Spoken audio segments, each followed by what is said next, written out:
ये कहानी एक रियल स्टोरी पर आधारित है। एक बार एक लड़की रात को अपने घर जा रही थी और रात काफी हो चुकी थी। मैं घर लौट रही थी, गली लगभग सुनसान थी। तभी मेरे फोन पर एक अनजान नंबर से मैसेज आया, पीछे मत मुड़ना। मैंने मैसेज देखा और नजरअंदाज कर दिया। लगा कोई दोस्त मजाक कर रहा होगा, लेकिन कुछ ही सेकंड बाद उसी नंबर से दूसरा मैसेज आया। वो इंसान नहीं है। मैं चिढ़ गई। आधी रात को ऐसा डराने वाला मैसेज, किसका घटिया प्रैंक हो सकता है। मैंने तुरंत उस नंबर पर कॉल मिलाया, लेकिन फोन पर बस एक मशीन जैसी महिला की आवाज आई। आप जिस नंबर पर कॉल कर रहे हैं वो मौजूद नहीं है, कृपया नंबर जांचकर दोबारा डायल करें। मतलब नंबर बिल्कुल गलत था। थोड़ी घबराहट हुई, मगर मैंने फोन जेब में रखा और तेज कदमों से गली के अंदर बढ़ने लगी। कुछ ही दूर गई थी कि पीछे से टप टप की आवाज आने लगी, जैसे कहीं से पानी की बूंदें गिर रही हों। रात की खामोशी में वो आवाज अजीब तरह से गूंज रही थी। उसी के साथ हवा में हल्की सी खून की गंध भी महसूस हो रही थी। दिल जोर से धड़कने लगा। मैंने चलने की रफ्तार और तेज कर दी, लेकिन आवाज भी तेज होने लगा, जैसे वो मेरे बिल्कुल पीछे ही है। तभी अचानक पीछे से एक बुजुर्ग औरत की नर्म आवाज सुनाई दी, अरे सीमा बेटा, इतनी रात को बाहर क्या कर रही हो। मेरे कदम वहीं रुक गए। ये आवाज तो हमारे पड़ोस में रहने वाली शांति दादी की थी, लेकिन शांति दादी तो 3 दिन पहले ही गुजर चुकी थी। तो फिर मेरे पीछे कौन खड़ा था। मैंने जवाब नहीं दिया। पीछे से आवाज फिर आई, घर जा रही हो क्या? मुझे एक छोटा रास्ता पता है, मैं तुम्हें छोड़ देती हूँ। अब डर सच में हावी हो चुका था। मैं अचानक पूरी ताकत से आगे की तरफ दौड़ पड़ा। अजीब बात यह थी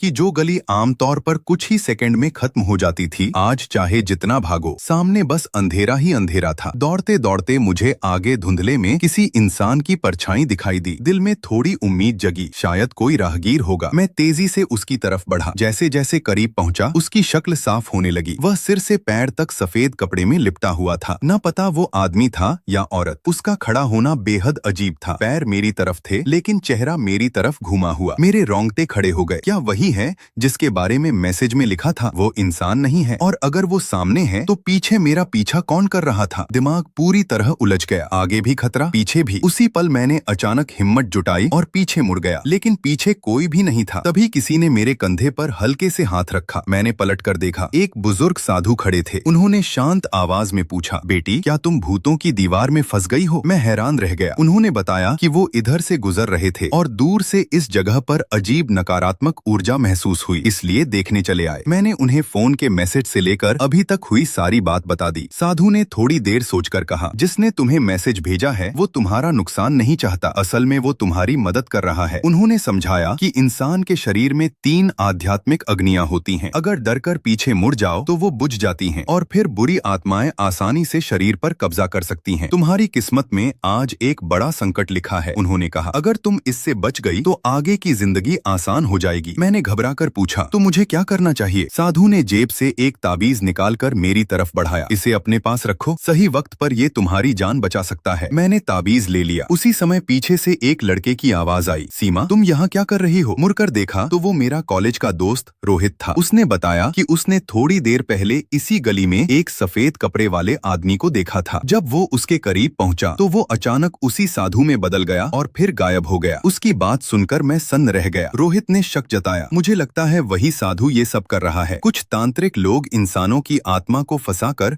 अपनी ताकत बढ़ाते हैं। फिर उसने सीधे पूछा, उसने तुम्हें कुछ दिया तो नहीं? मेरे दिल की धड़कन तेज हो गई। क्या ये ताबीज ही कोई जाल है? लेकिन मैंने झूठ बोल दिया। नहीं। रोहित ने राहत की सांस ली। तभी अचानक वही साधु फिर से मेरे पास प्रकट हुए। उन्होंने धीमी आवाज में कहा, तुम्हारा ये दोस्त, इसके चेहरे से तो लगता है कि ये आदमी पहले ही मर चुका है। मैं पूरी तरह उलझ गया। किस पर भरोसा करूं? साधु ने कहा, मैं तुम्हारी 3 अग्नियां फिर से जगा देता हूं, बस याद रखना, पीछे मत मुड़ना। उन्होंने मेरे माथे को हल्के से छुआ और अगले ही पल गायब हो गए। अचानक मेरे चारों तरफ फिर से घना अंधेरा छा गया। रोहित भी गायब था। सामने वही सफेद कपड़े वाला अजीब सा साया मेरी तरफ बढ़ रहा था। तभी मुझे एहसास हुआ, शायद सामने वाला सब भ्रम है, सिर्फ मुझे पीछे मुड़ने पर मजबूर करने के लिए। मैंने हिम्मत जुटाई, आंखें बंद की और सीधे उसकी तरफ चल पड़ा। कुछ नहीं हुआ। जब आंखें खोली तो मैं गली के बाहर खड़ा था। मैंने राहत की सांस ली और जल्दी से अपने अपार्टमेंट की तरफ बढ़ गया। लेकिन जब सीढ़ियां चढ़ने लगा तो एक अजीब बात हुई। मैं बार बार दूसरी मंजिल पर ही पहुंच रहा था। मेरा घर 4थी मंजिल पर था, फिर भी मैं ऊपर नहीं जा पा रहा था। तभी मुझे एहसास हुआ, मैं शायद अभी भी उसी आत्मा के जाल में फंसा हुआ हूँ। मैं नीचे जाने के लिए मुड़ा और उसी पल चारों तरफ फिर अंधेरा छा गया। अंधेरे में एक भारी आवाज गूंजी, पकड़ लिया तुम्हें। मेरे पीछे रोहित खड़ा था। इसके बाद क्या हुआ मुझे बस इतना याद है